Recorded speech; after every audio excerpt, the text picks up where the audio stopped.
Thank you, Randy, and thanks for inviting me on your program this morning.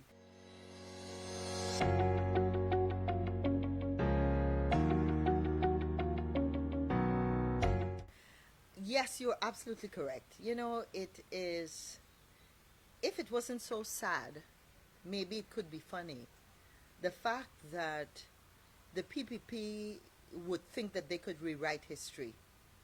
And by that I mean, I know you asked about the smart classrooms that were created. And why I say that it could be almost funny is because, again, just for the purposes of this program, I just on my phone Google smart classrooms Guyana, and I'm just going to read you very quickly a few of the headlines, because as you know, I maintain that smart classrooms were created in the previous APNU AFC administration. And why this has become an issue is because I noticed on Priya Manikchand's Facebook page last week that she made a statement. And that statement was, the second smart classroom has been created. Sadly, and this is a direct quote, sadly, none were created between 2014 and 2020. And if one just does a simple search on Google, Smart Classroom, Department of Public Information, and this is a report from Kaichor News Online, Education Ministry launches the first smart classroom in Region 1. And then there's another story. Smart classrooms opened at, Ministry of Education launches 6 million smart classroom. That was the Guyana Times. And the other headline was Smart Classroom opened up at NSERD. And here we're talking about an event that took place the 18th of November 2017. So in 2017 we had the one at NSERD. And then after, of course, I mentioned the one in that was opened in Region 1. And there's a beautiful story about the smart classroom in Region 1 that explains, and I did a quick little highlight here for you. Smart classroom, actually, let's go to February 16, 2019. Region 9 gets its first smart classroom, and it was located at the Lethem Learning Resource Center. In fact, I got a WhatsApp just 2 days ago from an individual, and later on in the program, I'll find it and I'll read it to you. And then, of course, as I said, November 17th, NSERD opened their smart classroom. And that was reported by Guyana Times, Kaichor News, and Stabrook News even did an editorial on November 24th. And then, as I said to you, September 18, 2018, the first smart classroom in Region 1. And there we have Marty D'Souza in the story. All of this is available on Google. And Marty D'Souza, who was the district education officer for Region 1, is actually reported talking about the importance of the smart classroom. So there are actually additional smart classrooms that were created in Cato. I saw it for myself. We mentioned the one in Lethem. I'm also personally aware of one in Paramakatoy and one in Waramadung, which was another one that was created. So what is absurd is that anybody can go on Google and see the news reports. I don't know if we're suggesting that all these news reporters, including DPI, fabricated this information. I mean, there are also pictures. So it is sad to understand the depths to which the PPP would go to recreate an impression that they're the ones that are now starting the smart classrooms. I think it's important for me to clarify, and I know we're going to go back and bring some kind of order and structure to the discussion, but it's important for me to say, Randy, that when we went into government, we ensured and worked tirelessly to get two projects that would steer the expansion of our ICT sector and also our drive to create a digital Guyana. And I know people heard me talk about this ad nauseum for over 5 years. That was a founding philosophy of the APNU AFC administration. Now, one of the projects was the National Broadband Project. And let me remind people, you would have seen myself and former Minister Winston Jordan with the former Chinese ambassador a couple of years ago signing that contract. And the Chinese government lent us 37.5 million US dollars for this project. Let me give you very briefly some of the components of that project. The first component was the creation of a new data center, and then we had funds to update an old data center. We also had funds in there for several different deliverables. One of those deliverables was actually 10 smart classrooms. And that's what's actually we started to outroll, and some of which the Ministry of Education are now completing. So when they talk about there are 20 more smart classrooms to come, yes, we are aware of that. Those were documented in projects we designed. One of those projects was the National Broadband Project, and the other project we did was the Hinterland Poor and Remote Communities Project, under which we applied to the GRIF Fund and got $17 million US dollars. And again, that project, just for general information, was managed by the UNDP.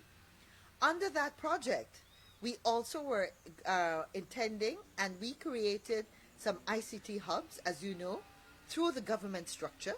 But under that project too, there are more ICT hubs to be created across the length and breadth of Guyana. So again, when you see these ICT hubs being created, even more in the hinterland areas, then I want the public to know that these are part of two very important projects.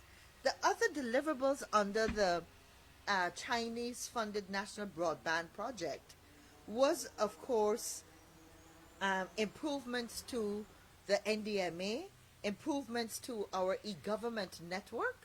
As you will know, the e-government network is the methodology by which we were able to connect. This is its own in-house fiber network, and that's how we were able, when we established that e-government network. And I must add here that the project actually started for the network in the time of the PPP. It was completed at the beginning of 2014. And from 2014 to 2015, the PPP did absolutely nothing with it. We were the ones that operationalized that network. It was designed by Huawei, and in 2016, we actually had Huawei engineers come to Guyana and start looking at how it is we put it into operation. Once it was in operation, that is how we were able to connect all the high schools, all the primary schools, government agencies, ministries, everybody knows. And actually, to be precise, I'd like to give you the exact numbers because I know this is going to be reported. So I want you to know, people of Guyana, that we connected 158 primary schools, 105 secondary schools, 30 technical and vocational institutions, and of course by that you know we're talking about the TVET locations. We're talking about the University of Guyana and all three of their campuses. And the thing that I am most proud of was the opening of 173 ICT hubs. And all these places, we provided free internet access. So these agencies, we also, I mentioned the smart classrooms, but we also provided internet access to several regional Democratic Council offices, several NDC offices, to fire stations, to police stations. And you would recall probably when we even provided free internet at a series of the markets in Guyana. So all this was part of our thrust.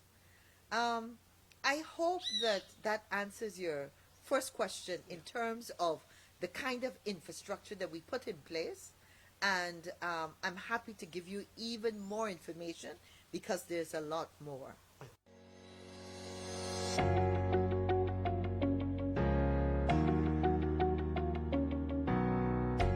I think given the infrastructure that is in place, the government has dealt, I would give them, I would say their attempt has been mediocre. And why I say that is that with the infrastructure that is there, you have this beautiful opportunity to build on it. Randy, thankfully, we left in 2020 a huge network and expansions compared to 2015. And as fate would have it, our drive towards using more technology, creating more internet access to communities, that really, as we discovered in March of 2020, really was a great foundation for us to be able to deal with the onslaughts of the COVID pandemic. And what I mean by that, we actually had something that we could work with. With 173 ICT hubs, I've said quite a few times in the public domain, why didn't those same communities, with guidance from the Ministry of Education, with guidance from the National Data Management Authority, start to look at how at each of the schools that had internet, at each of these ICT hubs, how was it that we could develop some kind of safe distancing program that allowed students to still go to those locations, not in their full numbers, not in a full classroom, but using safe distancing and all the requirements, still allow them to use the free internet access. Because the good thing is that yes, there's several platforms, some created by the Ministry of Education, some that were existing, some that are international, that would allow children today to still learn. We haven't explored those opportunities. We haven't done it in the schools that were closed. We didn't do it at the ICT hubs. And what's very, very important to note also, Randy, is that when I talk about internet access, I'm not talking just about our coastal areas. This is the brochure that we produced just before I left government, where we were able to list on the back 72 hinterland communities that we left free internet access. This is very important because, like the GRIF-funded Hinterland Poor and Remote Communities project, the thinking is that the hinterland, with their lack of teachers, with no fiber optic cable, because as you know, we have that scenario where we had close to over 20 million US dollars spent on a fiber optic cable that Alexi Ramatar was supposed to have left for the people of Guyana, and none of that was there. So we were starting from scratch under that project and through our commitment as a government to funds that were allocated to purchase VSAT dishes. And that's how we were able to bring the internet access. So the first concern is that the existing capacity that was left there was not utilized. Instead, we depended on children getting workbooks, parents that were probably out of a job and limited resources in a family now had to go and collect the workbooks if it wasn't delivered to them. And there's been a lot of issues with that process. I know the Ministry of Education were trying their best, but the reality is you had a platform online that you could have put more children into learning online. The other thing that is extremely sad is that the technology is there for us to use that same e-government platform to carry internet access to homes also. And it may sound really far-fetched, but the technology allows you on that same e-government network to, for example, say that between the hours of 9 in the morning and noon, or whatever you choose, that you could then send internet access to homes, and you would be able to block the use of that internet access for them to be maybe on Facebook, watching movies, downloading movies. Technology is there for you to ensure that the homes that you would send this connectivity to would only be using it for educational purposes, only educational sites. Maybe only the Ministry of Education site or Khan's Academy or whatever. So again, where the world is, where the platform we had started allowed us to realize that, you know what? Parents that can afford free internet at home and have a device for each of their 2 or 3 children, they are ahead of the game. Poor people, children in Guyana are left out and would have lost a year of their education. And that absolutely breaks my heart. The other thing too, in terms of if you didn't want that option of sending internet free to vulnerable communities that needed the assistance, needed the connectivity, then there's also the portable MiFis that can be purchased on Amazon.com.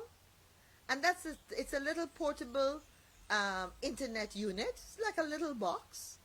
And in many parts of North America, in rural USA, especially in their hinterland communities where their indigenous Indians live, they give one of those to each student. So a student knows that they turn on their portable internet when it's time to do their online learning, and they learn and they're able to access learning online and the teacher.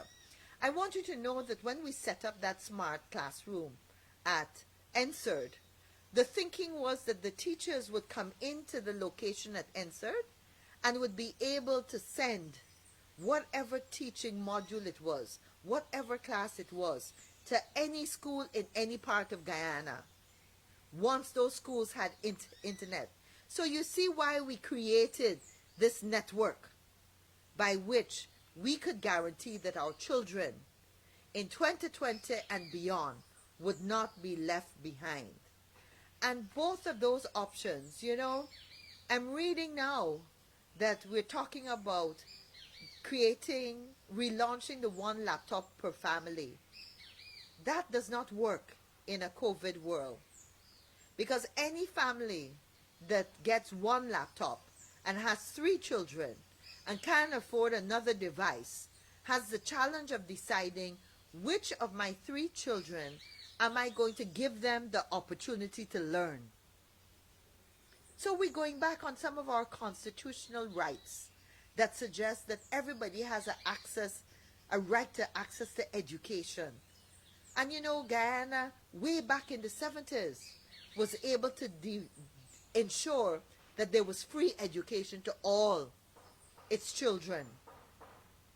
So when we are spending monies now on building schools, I hear a discussion now about the schools that we're going to build. You're building schools when the whole world knows that COVID is not going away before the end of 2021, possibly at earliest. And that's WHO, watch BBC, watch CNN. That's the discussion that's taking place. So why would you be putting millions of dollars into a school structure when you could be putting those hundreds of millions of dollars into connectivity and devices for Guyanese students? Because that is where the demand is right now. And it was so interesting. Just 2 nights ago, I was watching the news, and there were 2 capable young people imploring that the Minister of Education would start looking at connectivity and devices. And I think they were at one of the TVET institutions, and they were having this discussion.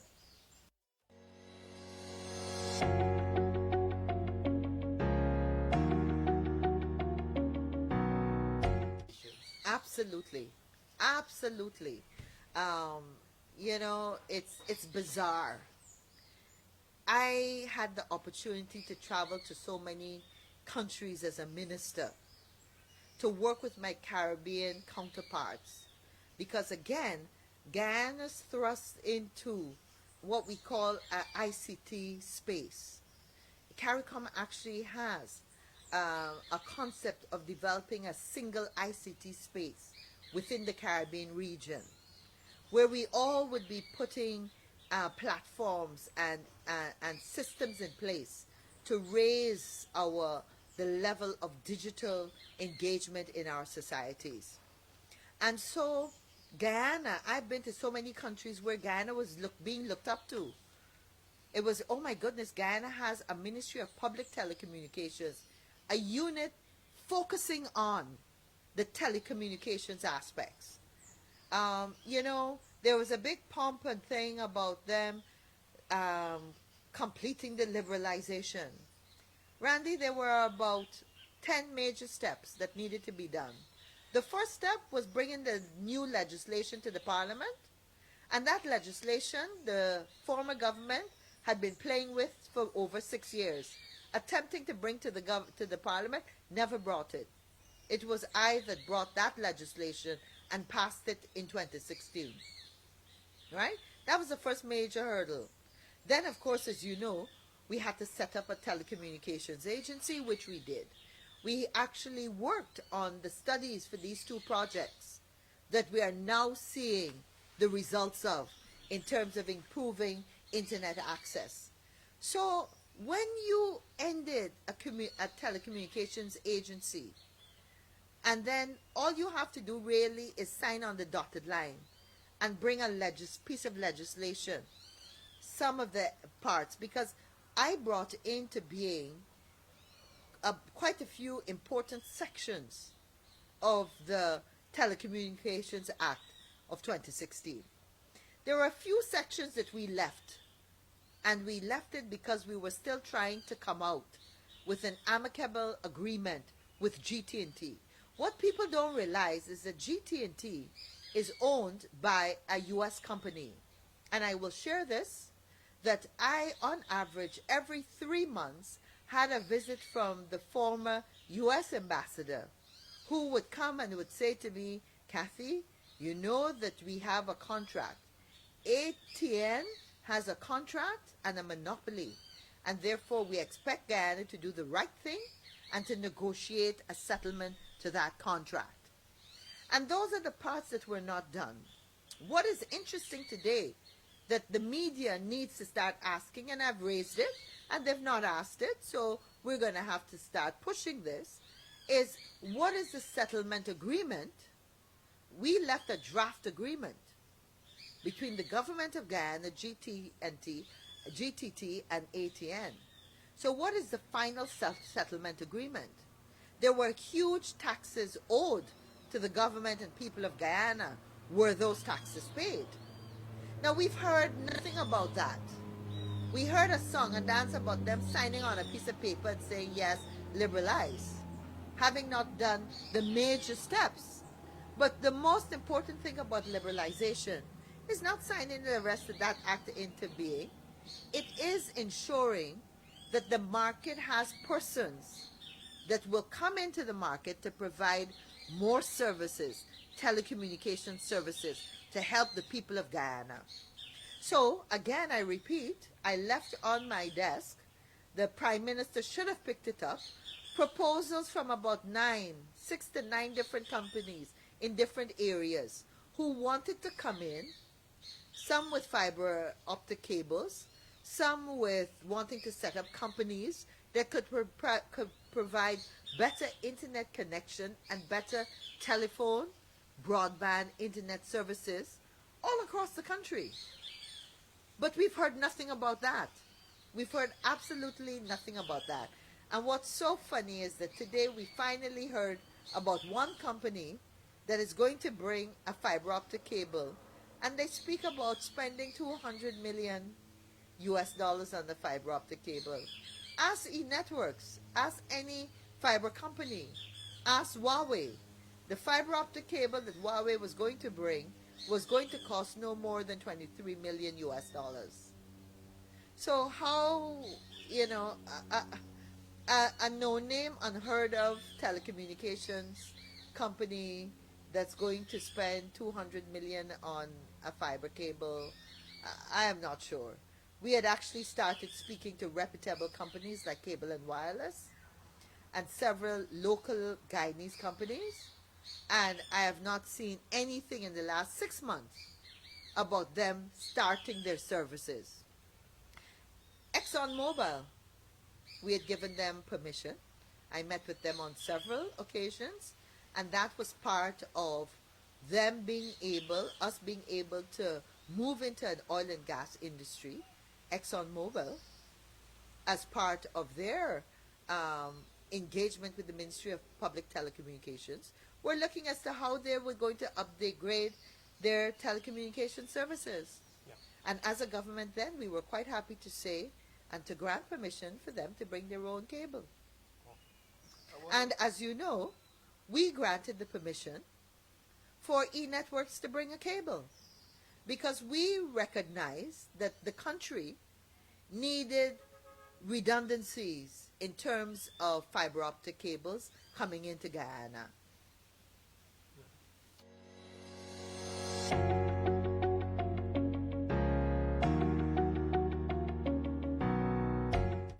Well, Randy, my personal philosophy and also the philosophy of the Alliance for Change, the party from which I come and hold an executive position, and also on this occasion, as happens quite often, the APNU also, as a coalition, we agreed that we have the utmost respect for the Parliament of Guyana, and in fact for any parliament. And so the abuse and low-class behavior we saw displayed by the PPP parliamentarians when former President Granger went to speak in the Parliament, when they took out their placards and they banged on the desk, and the people of Guyana, the citizens of Guyana, were then unable to listen to what their president had to tell them, I thought was an abomination, was totally unacceptable behavior. And therefore we took the decision that we don't believe in tit for tat and eye for an eye. And eye for an eye means everybody just ends up blind. So we were not prepared to go into that parliament and behave bad just because the PPP behaved bad. We are far more mature, a group of people. And I know there's a segment of the population that will disagree with that position. But we're all entitled to our own opinions, right? Some people will say that if they did that, that's what we were should have done. So some of us had decided that we were going to stay away. Some persons were going to be in there. The reality is that there were other business in the parliament that day. And therefore, persons had a right to go to participate in the business of the House. There were bills, as you know, that were being read and being considered. And then if, as a show of protest, MPs wanted to leave when Mr. Irfan Ali was coming into the House, then that's their prerogative. And I applaud them for doing the decent thing, which is quietly getting up and leaving. We had no intentions of breaking up the session. We were embarrassed. We had members of the diplomatic corps, invited guests at that parliament the last time. And I hope the speaker saw and replayed the behavior and the placards. Now, when I arrived at the parliament that morning, I showed my pass. I got through the barriers. But when I got to the last barrier, they told me that I could not go any further with my car. I actually turned onto the the pool, just because I knew and I had gotten information that that's where the MPs were going to park. And I had no problem not being able to park in the Arthur Chung Center. I thought that the pool area was a good place, the Sports Commission. So I pulled in there, and someone ran up to me and said, no, you can't park there. So I then positioned my car on the side of the road. On the side of the road. And at the time, I would have gone in only to be part of some of the proceedings. That is when a whole commotion was developing. And MPs were being manhandled. In frustration, David Patterson, on principle, said, I'm an MP. You can't bar me from going into the House to represent the people. And of course, we saw the footage of him trying to go over. But, it's totally, it's mad. And most of all, it's unproductive. What is it that we are trying to do to our country? We have this beautiful opportunity, developing an oil and gas industry. And we're going to spend all this time raising and inflaming race hate in a country that has already had problems with and issues with race dating back to the 60s when I was born. I was born in the 80-day strike. My parents told me, and history shows us, Indian people and black people suffered. And we were good. I always felt so proud. I grew up in the 70s. I went to school in the 70s. And it was a time, because of free education, I had Indian close friends sitting next to me. And we would share notes. And I always felt that my generation was going to be the generation that actually could change the race hate that this country started its independent years based on and experiencing.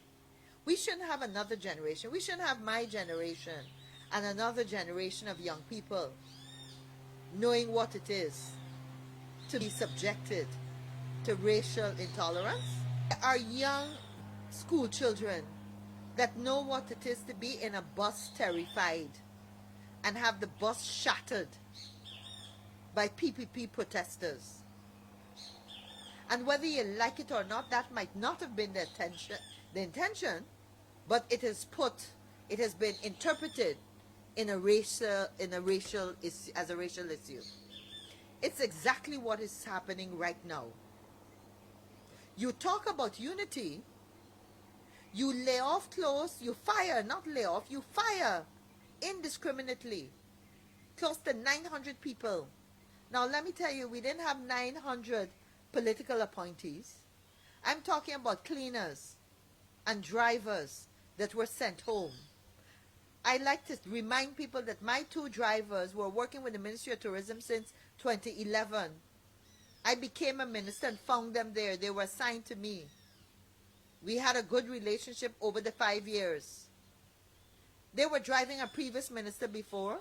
They worked with me. I accepted them. And they were refused jobs. Refused jobs. Were not continued in the ministry and maybe work with the next minister coming in. That's what happens in any normal society. But you send home over 900 people at all levels of the society, many of them single women working in the public sector. And guess what? 99.9 of them happen to look like me.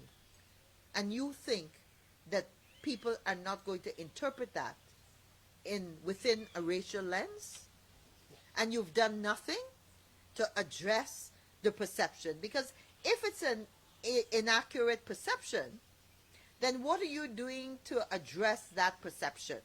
And that's why we're walking down a very dangerous road. Because at the end of the day, at the last election, the people that voted for APNU AFC are more than 200,000 people. More than 200,000 persons using these results that we consider to be flawed anyway. Because when you have on the East Coast 47 boxes that represent over 10,000 votes and no documentation, just votes, we don't know where the votes came from. How can you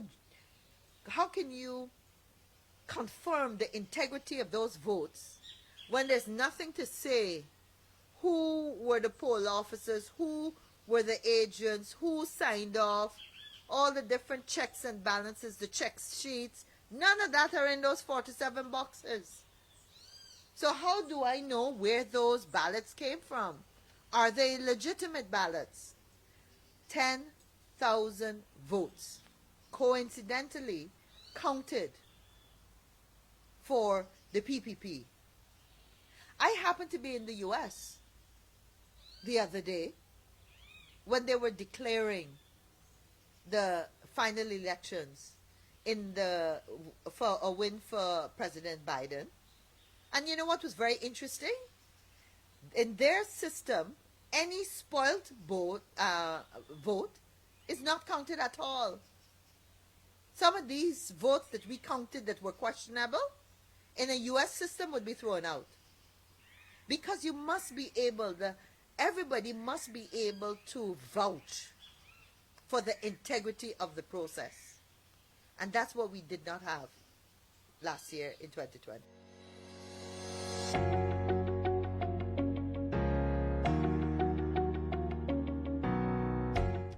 Well, Randy, you know, and again, I think it gets back to the Ministry of Public Telecommunications.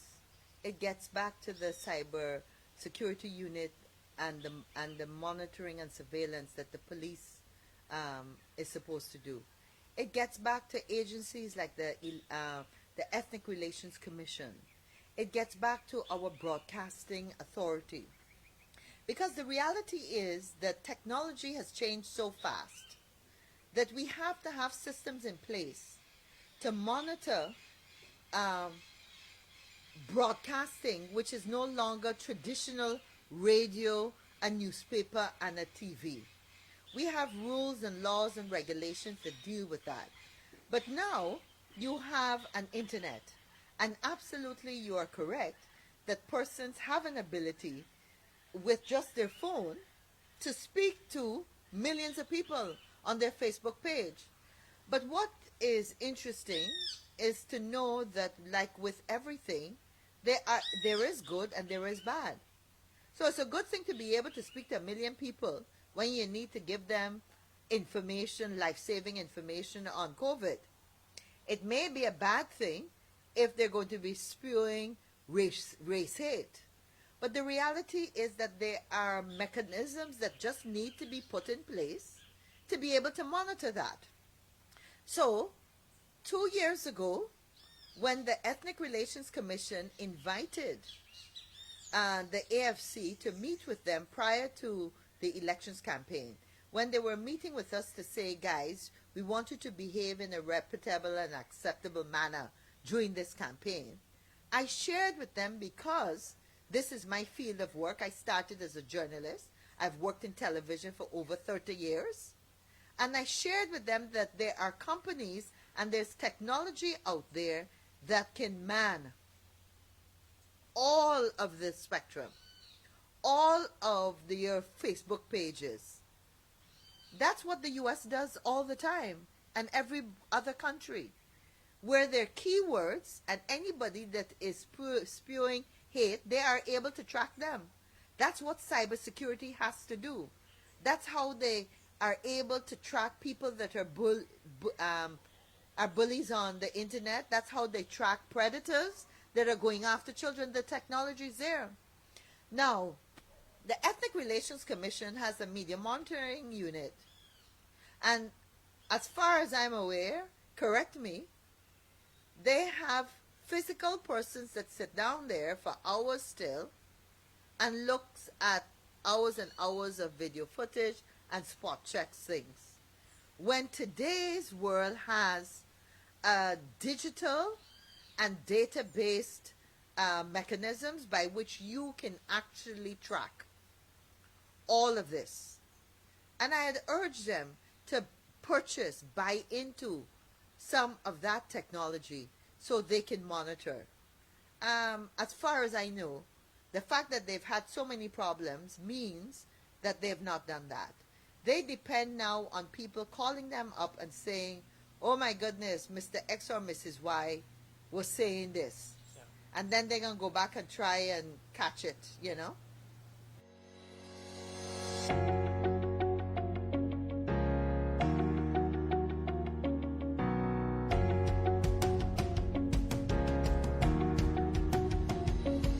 You are absolutely correct. And that was the problem I had.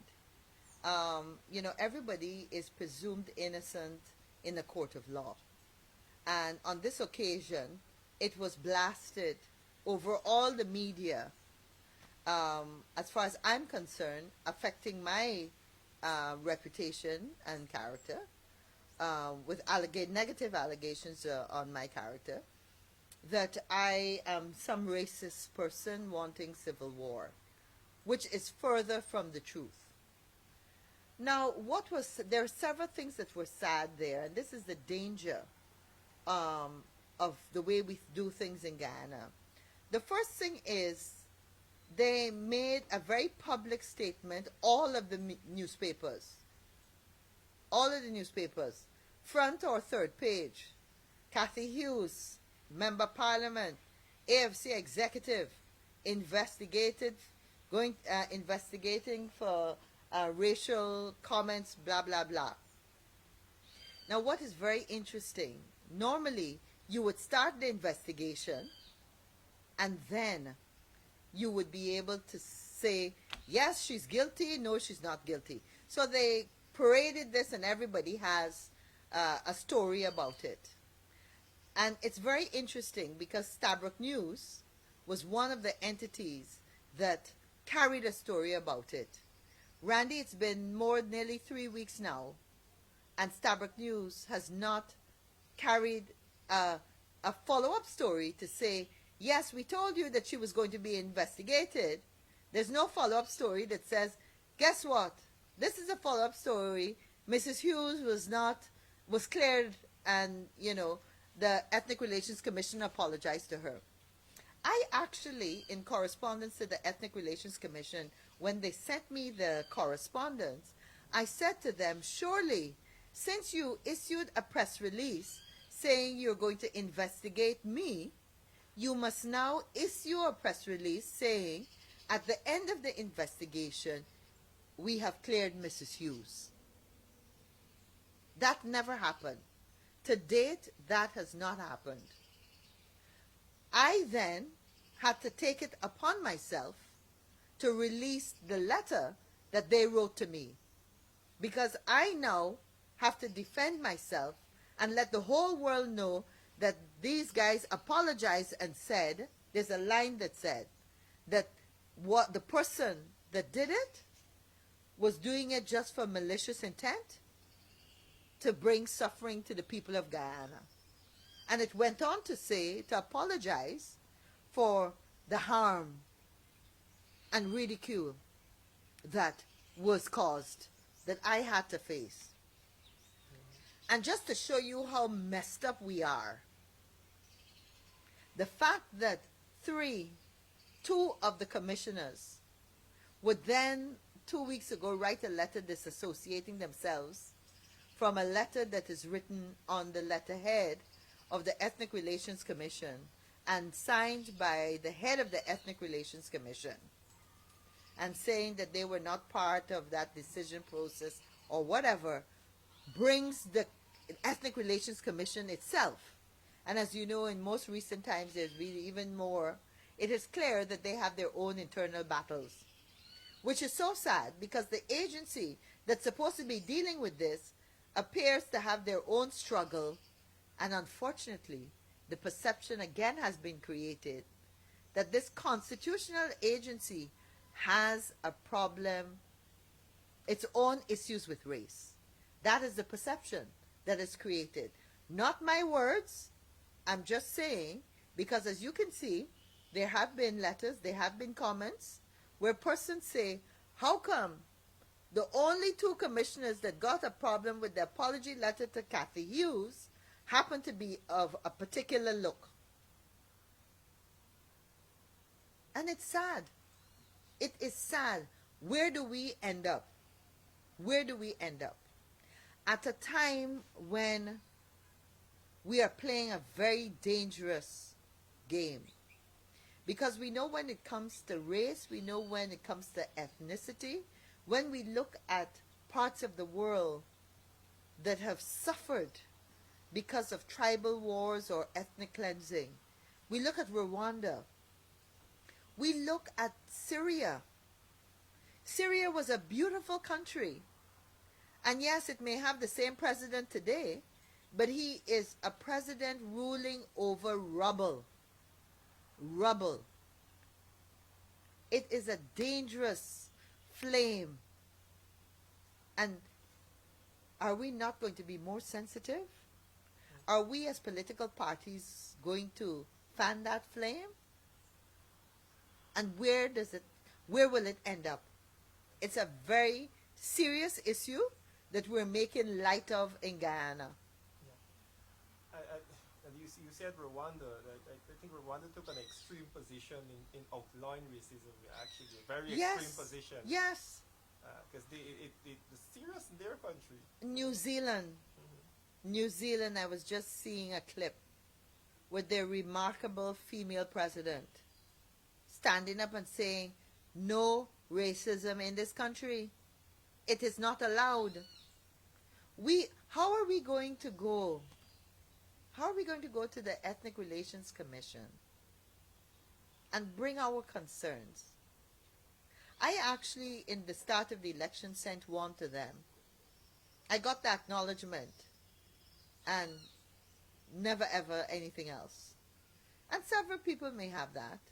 They may have been able to deal with some for some people, but, the perception out there is that they got their own issues. So how are they going to help the country? How are they helping me or anybody else?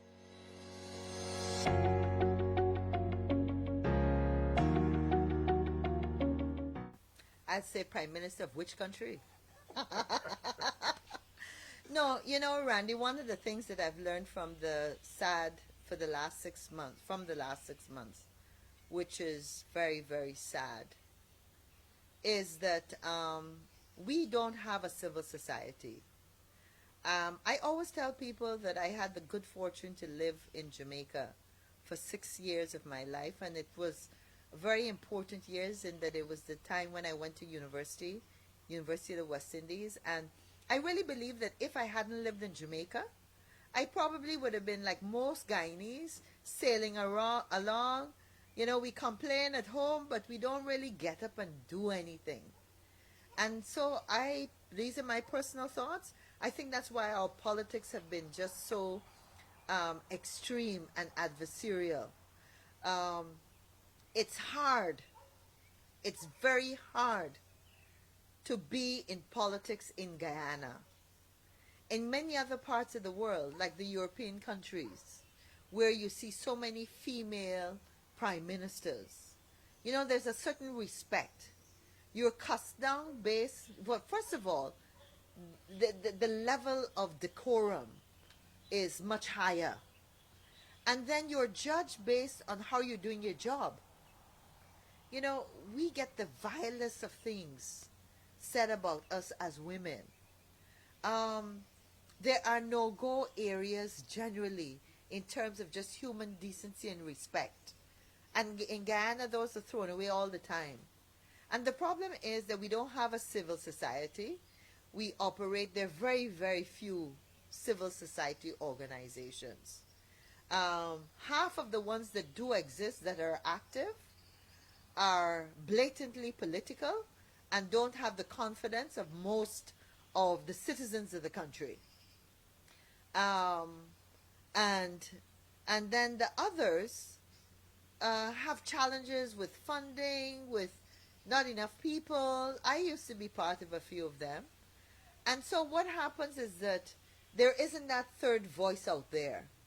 We have a national issue, like a dispute in our elections, and there's nobody else that speaks.